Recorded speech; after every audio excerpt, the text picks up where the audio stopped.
Good afternoon to all. आज इस video में हम बात करेंगे वर्तमान भारतीय समाज एवं प्रारंभिक शिक्षा बीटीसी द्वितीय सेमेस्टर फर्स्ट पेपर। यहाँ पर हम बात करेंगे जो पुराने बहुविकल्पीय प्रश्न हैं आपके 2015, 2016, 2017 के पेपर में आए थे। 2018, 2019 के हम जो प्रीवियस पेपर हम एक्सप्लेन किए थे उसमें आपको बता चुके हैं। तो चलिए बात करते हैं 2015, 16, 17 के कुछ इम्पॉर्टेंट बहुविकल्पीय प्रश्न। पहला प्रश्न है आपका, बौद्धकालीन शिक्षा में उपसंपदा संस्कार कितने वर्ष की आयु में होता है? तो बौद्धकालीन शिक्षा में उपसंपदा संस्कार की आयु 20 वर्ष है। आपका तीसरा ऑप्शन है। उपसंपदा संस्कार कब किया जाता था? जब बालक बौद्धकालीन शिक्षा में उच्च शिक्षा में प्रवेश लेता था तो उस समय किया जाता था। दूसरा प्रश्न है आपका, शिक्षा वह है जो जीवन की संपूर्ण सत्ता के साथ स्थापित करने की शक्ति होती है। ये कथन किसका है? तो एक कथन है आपका गुरुदेव रविंद्रनाथ टैगोर का। तीसरा प्रश्न है आपका, निम्न में से कौन सा दूरस्थ शिक्षा के अंतर्गत नहीं आता है? तो इसमें आपका ऑप्शन रहेगा चौथा, इसमें समय व स्थान का बड़ा महत्व होता है। इसमें व्यक्ति अपने स्थान पर सीखता है, इसमें संचार माध्यमों का प्रयोग होता है ना। इसमें शिक्षा कक्षा के वातावरण से बाहर दी जाती है। तो तीनों ऑप्शन आपके ऊपर ठीक है और नीचे वाला आपका चौथा ऑप्शन गलत है। गांधी ने बालकों की शिक्षा प्रदान करने के लिए कितने शिक्षण पद्धतियों पर बल दिया? तो महात्मा गांधी ने बालकों को शिक्षा प्रदान करने के लिए 5 विधियों पर बल दिया है। अनुभव के द्वारा सीखना, क्रिया के द्वारा सीखना, सीखने की प्रक्रियाओं में समन्वय, शारीरिक अंगों का विवेकपूर्ण प्रयोग, मनसा वाचा कर्मणा में संबंध स्थापित करना। आपका पांचवा प्रश्न है, प्राथमिक शाला में भाषा शिक्षा नामक पुस्तक किसने लिखा है? तो प्राथमिक शाला में भाषा शिक्षा नामक पुस्तक गिजुभाई बधेका के द्वारा लिखी गई है। ठीक है, और गिजुभाई बधेका जी का आपको पूरा नाम याद कर लेना है, क्योंकि गिजुभाई बधेका का पूरा नाम भी पूछ लेते हैं। गिरजा शंकर भगवान जी बधेका, जिनका जन्म गुजरात में हुआ है, जिन्होंने बालकों की शिक्षा के लिए बहुत ज़्यादा प्रयास किए हैं। छठा क्वेश्चन है आपका, शिक्षण में आत्म उदाहरण, अनुसरण, निर्देशन, अभ्यास व चिंतन का समावेश कर भिन्न भिन्न पद्धतियों को अपनाने पर किस शिक्षाविद ने बल दिया है? तो यहाँ पर फ्रोबेल का नाम है। फ्रोबेल जो कि आदर्शवादी विचारधारा के समर्थक हैं, जिन्होंने किंडरगार्टन मेथड को दिया है, एक किंडरगार्टन शिक्षण विधि का प्रतिपादन किया है। सातवां प्रश्न है आपका, पाठशाला को एक बाग, शिशु को पौधा, शिक्षक को माली की संज्ञा किसने दी? तो फ्रोबेल ने शिक्षक को माली की संज्ञा दी है, शिशु को पौधे की संज्ञा दी है यहाँ पर। ठीक है, और जो विद्यालय उसको बाग की संज्ञा दी है। आठवां प्रश्न है आपका, मॉन्टेसरी शिक्षण प्रणाली में पाठ्यक्रम को कितने भागों में विभक्त किया गया है? तो मॉन्टेसरी प्रणाली में जो आपका पाठ्यक्रम है 3 भागों में डिवाइड रहता है, पढ़ना, लिखना, गणित। ठीक है, पढ़ने की, लिखने की, गणित। और जो मॉन्टेसरी प्रणाली है उसकी शिक्षा किसके ऊपर बेस करती है? कर्मेंद्रियों की शिक्षा, ज्ञानेंद्रियों की शिक्षा। कर्मेंद्रियों के माध्यम से बालक को सिखाना, ज्ञानेंद्रियों का प्रशिक्षण देना बालक को। ओके। 9वां प्रश्न है आपका, भारत में जनसंख्या शिक्षा का प्रारंभ किस प्रदेश में हुआ? तो भारत में जनसंख्या शिक्षा का प्रारंभ महाराष्ट्र में हुआ। 10वां प्रश्न है आपका, 6 से 14 वर्ष तक के सभी बच्चों को अनिवार्य शिक्षा की व्यवस्था का वर्णन संविधान की किस धारा में किया गया है? तो संविधान की धारा 45 में किया गया है। और 21 के अकॉर्डिंग आरटीई शिक्षा का अधिकार नियम आया था आपका। 29(2) को भी यहाँ पर देख लेंगे, किसी भी बालक को धर्म, जाति, भाषा के आधार पर विद्यालय में प्रवेश देने से नहीं रोका जा सकता है। ठीक है, अगला हम बात करते हैं विश्व जल दिवस कब मनाया जाता है? तो विश्व जल दिवस 22 मार्च को आपका मनाया जाता है। जनसंख्या शिक्षा पर प्रथम सेमिनार कहाँ आयोजित किया गया था? जन शिक्षा पर पहला सेमिनार आपका मुंबई में आयोजित किया गया था। ठीक है, इसके बाद हम बात कर लेते हैं अगला क्वेश्चन, मनुष्य में मूल्यों के विकास में सर्वाधिक महत्वपूर्ण माना जाता है। बालक जब परिवार में रहता है, परिवार से ही जो आचार विचार सीखता है, तो यहाँ पर परिवार आपका ऑप्शन करेक्ट हो जाएगा। 14वां क्वेश्चन आपका, अध्यापक द्वारा राष्ट्रीय सद्भावना का विकास छात्रों में किसके द्वारा किया जा सकता है? स्वयं बड़े लोगों द्वारा इस पर अमल करने से किया जा सकता है। 15वां क्वेश्चन है आपका, अध्यापक द्वारा छात्रों में लैंगिक असमानता को दूर किया जा सकता है। कैसे किया जाएगा? असमानता रखने वालों को दंड देकर, किताबों को पढ़कर, समानता रखने का उदाहरण स्वयं प्रस्तुत करके, भाषण सुन के। तो यहाँ पर तीसरा ऑप्शन करेक्ट रहेगा आपका, समानता रखने का उदाहरण प्रस्तुत करके। 16वां प्रश्न है आपका, दिवा स्वप्न पुस्तक के लेखक हैं। तो दिवा स्वप्न पुस्तक के लेखक कौन है? गिजुभाई बधेका। ठीक है। और 17वां प्रश्न है आपका, निम्न में से कौन सी अनौपचारिक शिक्षा की विशेषता है? तो अनौपचारिक शिक्षा जब आपको बताया गया था, हम बताए थे अनौपचारिक शिक्षा में क्या है?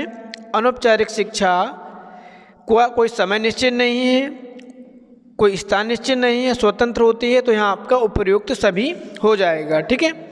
अगला प्रश्न है आपका, संविधान में किस भाषा को राजभाषा का दर्जा मिला है? तो भारतीय संविधान में हिंदी को राजभाषा का दर्जा मिला है। ओके। अगला है आपका, शिक्षा त्रिमुखी प्रक्रिया है जॉन डीवी के द्वारा, शिक्षा द्विमुखी प्रक्रिया है जॉन एडम्स के द्वारा। ओके। 20वां क्वेश्चन है आपका, शिक्षा शब्द का शाब्दिक अर्थ है। शिक्षा शब्द का शाब्दिक अर्थ है बालक की अंतर्निहित शक्तियों का विकास करना, उनको बाहर लाना। फ्रोवेल की डेफिनेशन है। ठीक है, बच्चे के इन्नेट पावर को बाहर लाना। तो 20 में पहला ऑप्शन आपका करेक्ट हो जाएगा। 21वां क्वेश्चन है आपका, दूरवर्ती शिक्षा कहते हैं। तो पत्राचार शिक्षा, दूरस्थ शिक्षा, स्वतंत्र अध्ययन को हम दूरस्थ शिक्षा या दूरवर्ती शिक्षा या डिस्टेंस एजुकेशन कहते हैं। शिक्षण के 3 केंद्र बिंदु हैं, अध्यापक, बालक, पाठ्यक्रम। ठीक है। तो जो शिक्षण प्रक्रिया है आपके टीचिंग लर्निंग प्रोसेस है, टीचर, स्टूडेंट और सिलेबस और करिकुलम के साथ होती हैं। 23वां क्वेश्चन है, शिक्षक को रोचक बनाने और प्रभावशाली बना देते कौन? जब हम टीचिंग करते हैं, बीच में जो टेक्निक्स की यूज करते हैं, जो युक्तियाँ यूज करते हैं, जिससे बच्चों को हम अपनी तरफ अट्रैक्ट करते हैं, इजी टॉपिक टिपिकल होता है उसको इजी वे में प्रेजेंट करते हैं, छोटे छोटे उदाहरण के माध्यम से, कोई चार्ट यूज़ कर दिए, कुछ हम वहाँ पर एक्टिविटी कर दिए। तो यहाँ पर शिक्षण में प्रयुक्त युक्तियाँ, डिवाइसेस का यूज़। 24वां क्वेश्चन है आपका, शिक्षा एक प्रक्रिया है जिसके द्वारा बालक अपनी जन्मजात शक्तियों को अभिव्यक्त करता। एक कथन किसका है? तो एक कथन है फ्रोबेल का। ठीक है, फ्रोबेल के द्वारा डेफिनेशन दी गई है। 25वां क्वेश्चन है, मैडम मरिया मॉन्टेसरी भारत कब आई? मैडम मरिया मॉन्टेसरी भारत 1939 में आई थी। 26वां क्वेश्चन है आपका, जनसंख्या शिक्षा में सबसे अधिक उत्तरदायित्व है। जनसंख्या शिक्षा में सबसे ज़्यादा उत्तरदायित्व है राष्ट्र का। ठीक है। 27वां प्रश्न है आपका, शिक्षा के अधिकार के क्रियान्वयन की प्रमुख चुनौती है। तो यहाँ पर प्रशिक्षित शिक्षकों का अभाव। तो आपको मालूम है भारत जैसे देश में ट्रेन टीचर्स की कमी नहीं है, बस सरकार की उदासीनता और उनका जो स्ट्रक्चर है, जो उनकी पॉलिसी है, वो टीचर की वैकेंसी नहीं भरते हैं। आप देखेंगे हर जगह जहाँ प्राइमरी में 5 टीचर चाहिए तो वहाँ पर 1 टीचर है, किसी किसी प्राइमरी विद्यालय में टीचर ही नहीं है। तो ये सरकार का रवैया है जो दोषपूर्ण है। दोषपूर्ण पाठ्यक्रम, शासकीय उदासीनता। तो यहाँ पर उपयुक्त सभी आ जाएगा। 28वां प्रश्न आपका, पाठ्य योजना का निर्माण आवश्यक है।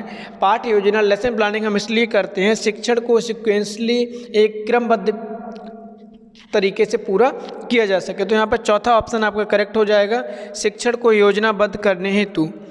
29वां क्वेश्चन है आपका, परिवार के द्वारा बालकों को प्राप्त होती है। तो परिवार के द्वारा आपको व्यवहारिक शिक्षा भी मिलती है, पारस्परिक सहयोग की भी शिक्षा मिलती है, जीविकोपार्जन के बारे में भी आपको बताया जाता है। जो फैमिली जिनके यहाँ कोई कार्य होता है, हस्तशिल्प का कार्य हो जाता है या कोई भी अन्य तरह का कार्य, तो वो परिवार से आप ग्रहण करते हैं। तो उपयुक्त सभी हो जाएगा यहाँ पे। तीसरा क्वेश्चन है आपका 30वां, वैदिक कालीन शिक्षा किस जीवन दर्शन पर आधारित होती थी? तो वैदिक कालीन शिक्षा आपके वेदांत दर्शन या आदर्शवाद पर आधारित है। अगर आपका यहाँ पर दे दें वेदांत दर्शन, तो वेदांत दर्शन आपका होगा। और जो वैदिक कालीन शिक्षा कहाँ होती थी? गुरुकुलों में होती थी, जहाँ जो शिक्षा देते थे उन्हें ऋषि कहते थे, गुरु कहते थे। 31वां क्वेश्चन है आपका, आदर्शवाद का योगदान किस क्षेत्र में है? तो आदर्शवाद ने जो उद्देश्य दिए हैं, आदर्शवाद के जो उद्देश्य हैं, उद्देश्य के क्षेत्र में इनका योगदान है। राम मूर्ति कमेटी 1990 क्यों गठित हुई?